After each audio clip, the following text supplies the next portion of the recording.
It's great to have you on the show. So why don't you explain to us how you would convince a hard-headed atheist that there is a God and that this God is your God? There are many scientific miracles in the Quran that could not have been explained. Muhammad knew things that could not have been known at the time, like how the sky is actually held up by mountains. That's why the sky does not fall on us, and how camel piss is good for your ailments. And did you know that the sun sits in the pool of muddy water? Well, Muhammad knew this 1400 years ago. So what have you got to say about that?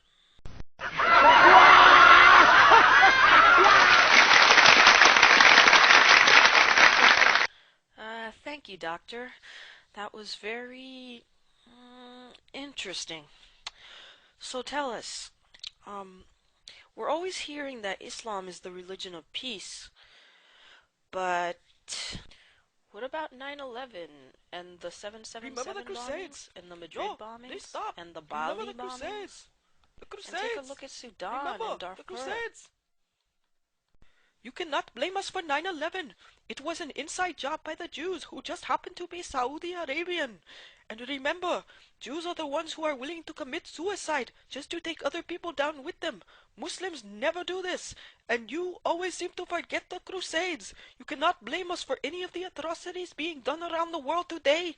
Not now and not ever, because of the Crusades. The Crusades! The Crusades! Okay, we get it. The Crusades. Let me just ask you something though. There's a lot of people who seem to think that Islam is just for the Arabs. What do you have to say about that? It is our duty as Muslims to spread Islam to the whole world. So that should answer your question. Islam is not just for the Arabs but for all the people in the world. I myself am an Indian and I am a Muslim. Thank you for clearing that up. But if Islam is to spread all over the world, how come it can't even stand up to criticism? You cannot criticize Islam. It is racist. Okay.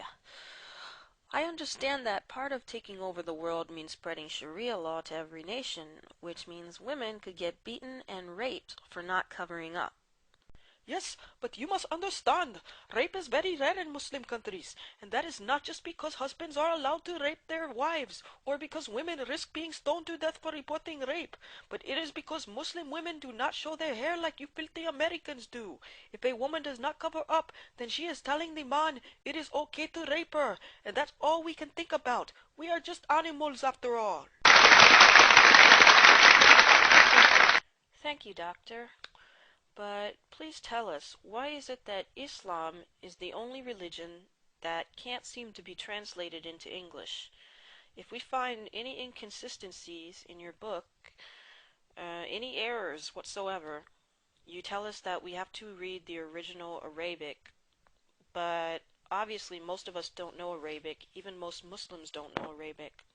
Islam is for everybody, but Arabic is the only language that Allah speaks, and that is why we only pray to Him in Arabic.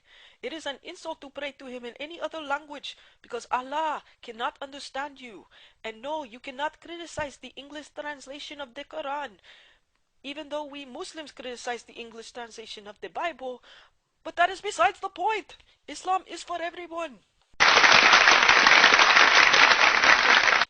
Wow, so Doctor, are there any final statements you'd like to make to our audience about why Islam is the truth? Yes, we know that the Quran is the truth because Muhammad said that the Quran is the truth. And we know that Muhammad is the truth because Allah said that Muhammad is the truth. And we know that Allah is the truth because the Quran says that Allah is the truth. So I invite you all to convert to the truth of Islam today.